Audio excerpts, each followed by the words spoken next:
Today's video, well, we're going to do some more motorcycle content. I've ridden my new to me 2003 Harley Road King Classic for a couple of tanks, and it runs beautifully.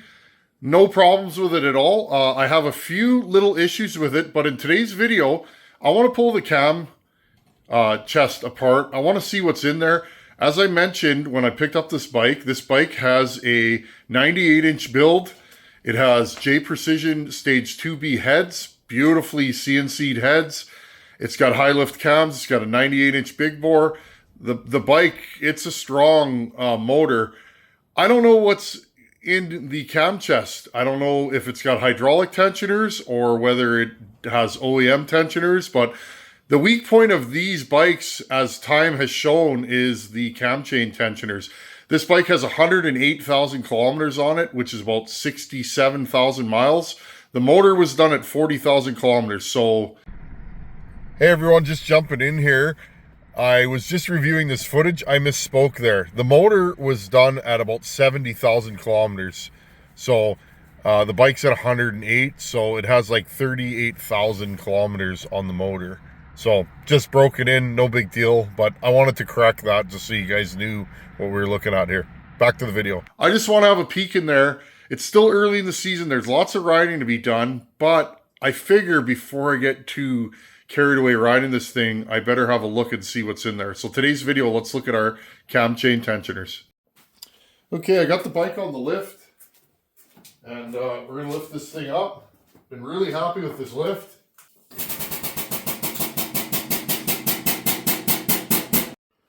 Okay, I'm going to start at the top. And again, I don't know what I'm going to find. I didn't even buy parts yet. I just know I had a twin cam 88 20 years ago when these were new. I had a 2000 Dyna Super Glide. And I had zero problems. Well, zero cam chain tensioner problems. In fact, that wasn't even a thing when I had that bike. But I guess as the years have gone by, it's come to light that this motor had a weak point, and the weak point was the cam tensioners. Oh, where did that go? You can tell I like to drop as many screws as I get out properly. So I'm going to take the air cleaner cover off. Okay, and then I'll take the center bolt off. I didn't find that screw I dropped, so we'll have to keep an eye out for it. I think it's stuck in the heat shield for the pipe. Now, another thing I want to look at is I want to see underneath these push rod tubes what's in here. And it appears we have adjustable push rods. So there's something that I would do if I built this motor and somebody else did it. So this is a good thing. So I'm just going through this thing. I want to know what I got. I bought a built motor years ago, but I rebuilt it myself. And, oh, there goes that flying. I like the fact that this thing's built, but I like to know, I just want to know what's in here for my own sake, because I want this thing to be right. Okay, so that's good. One thing I've noted, it appears that I have a small rocker or tappet block leak on the back here, and I'll show you guys that. Right there, can you see that there's some oil and crud? I don't think it's a base gasket leak. It may be, but you can see how wet around this rear tappet block it is. There also looks like there might be a little bit of oil coming out of this rear push rod tube. So, nice thing is, with the adjustable push rods, I can replace these tappet block gaskets, no problem, and go from there. And I mean, if it is a base gasket, well, it's not a major leak, and I'll keep an eye on it. That would be a wintertime job. Okay, and because my bike's a touring bike, and I have this thunder header on it, I'm going to have to remove the driver's side floorboard.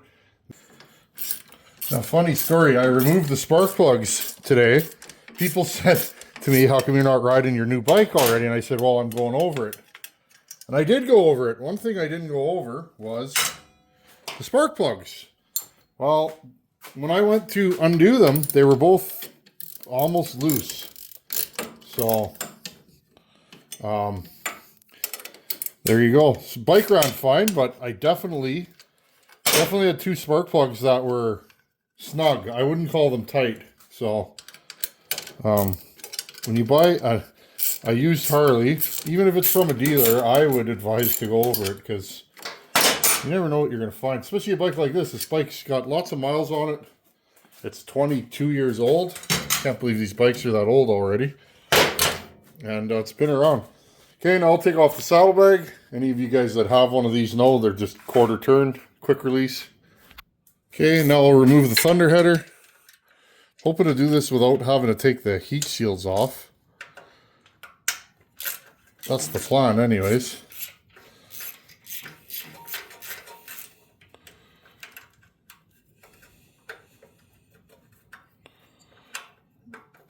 Now by the looks of things, I may have to take these heat shields off. Yep, okay, so I'm taking the heat shields off. I'll hit you guys back up. Haha, there's that bolt I dropped. Okay, heat shield number 1.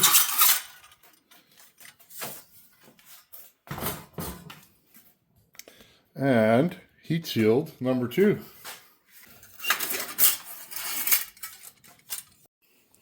Okay, I took the head bolts off. They were a little jiggled. The exhaust flanges to come unseated. This one's off. Just the front one's stuck here. A little persuasion, perhaps.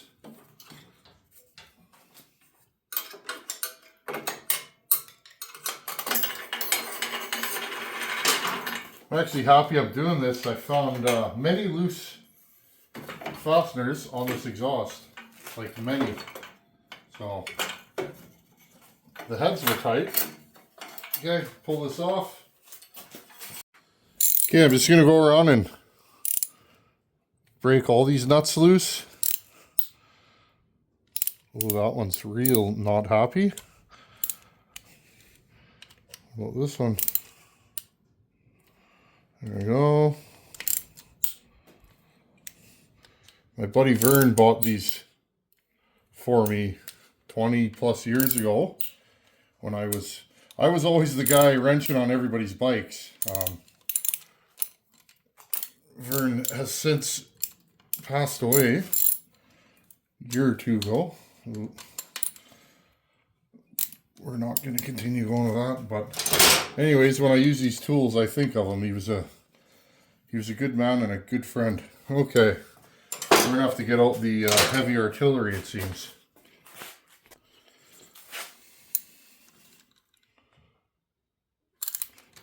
Interesting. So I'm just gonna grab a hammer right here. Wake this thing up. That should do it. And I'll just slowly, there we go. And it was this one. Which one was tight on the bottom? Right here, wasn't it? Again, friends, people say, oh, you just bought that bike here. I enjoy this stuff. I knew what I was getting into. And I didn't buy a brand new bike on purpose. I went to Harley and looked at a couple of newer bikes. Like twin cam 103s and that. And they didn't really call out to me. They didn't target my heartstrings. They just, you know,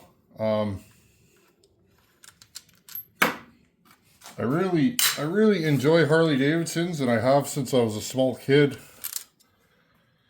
And it's not really a need, it's a want, right? I don't need a motorcycle. But yeah, I went to the dealer and I thought, oh, maybe I'll buy a used twin cam 103. And the one I looked at was twin cooled, and I thought, ew, I don't really like that. That's just me. But a proper Harley needs to be air oil cooled. For no reason other than that's how they've always been. M8s, I don't know. They're nice. They make power. Nice clean oil coming out of there. That's a good thing. But anyways, friends, I bought this because it's what I wanted. And I knew what I was getting into, and I knew I'd be wrenching on this. But I thought, we can wrench on it on the channel. Well, friends, we got nothing to worry about. We got Screaming Eagle,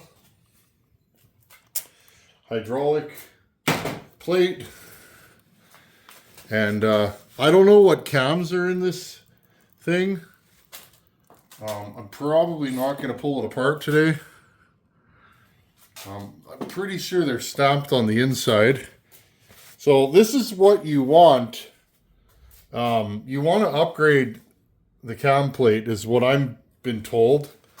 I've been out of the game for a long time, but this is what people tell me. This is a good upgrade to make, and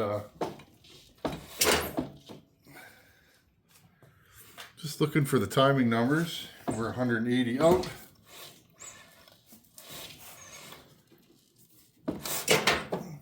So anyways, friends, I bought this bike for the motor. I was hoping that this would be a fully built, fully upgraded motor. That's what it was advertised as to me. And definitely getting what I paid for. This upgrade in Canada is about $1,200, I think, somewhere around there, $1,000-$1,200. Basically, if you're not familiar with these, the problem with these was these chain tensioners were actually spring driven back in the day, and what ended up happening was the shoes wore out. And I don't know if you could see, but this shoe has zero wear on it. This motor has about 40,000 kilometers on it, is what the guy told me. These don't even look like they have 4,000 kilometers on them, so there you go. So there's nothing to do here. I'm happy. I was curious to see what was in this cam chest, and well, now I know. I knew I was going to have to take this apart, and it was bothering me today because I was riding this bike, and I thought, I could be riding a ticking time bomb. This bike could literally have cam tensioners, and what happens is if you wear these too far, those bits get through, they get in the oil pump, and you blow your motor up. So not a problem when I was riding these 20 years ago. Never heard of it, or at least it wasn't a widely known problem. This is before the internet too, you have to remember.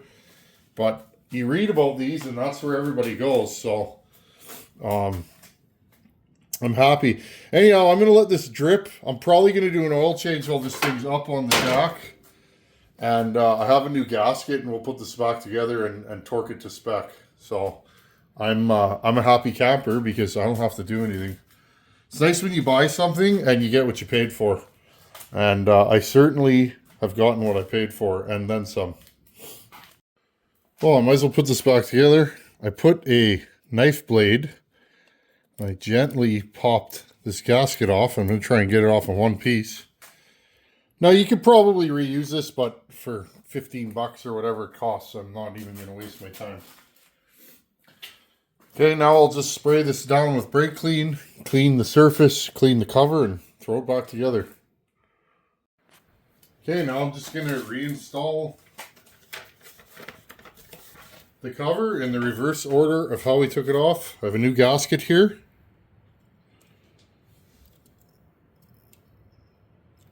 Just making sure it fits properly. It is a name brand gasket, but again, I always check silly little things like that because sometimes, you overlook something and then you have a problem. Okay, we're going to put this cover back over here. I've cleaned everything about 3 times.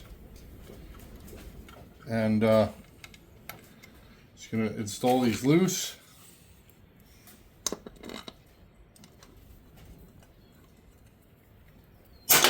And of course, we will torque these.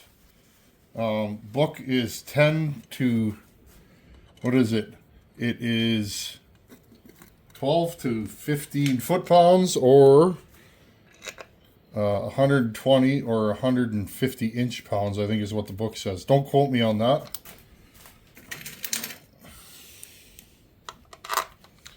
So we'll go around and we'll torque these all nice, and that way we won't get a leak. I was always an advocate years ago, because years ago Harleys were everything. Like, all I thought about was Harleys, and all I did was work on them and ride them, and it's just something I was really into. I always noticed guys would have problems and leaks and that, and usually it was the guys that don't own or use a torque wrench, so take that for what it's worth. If you put these motors together properly, they last a long time. They're very reliable. To a point. I mean, it is an air-cooled engine. But that last bike I had, that Concourse, one thing I didn't like about that bike, and I didn't really know until I got it, is you have to do regular timing inspections, which means inspecting the valve train and the camshafts. Well, to do that, to take that bike apart enough that you can get at what you're checking, it's about a whole day event, and you're supposed to do it quite regularly.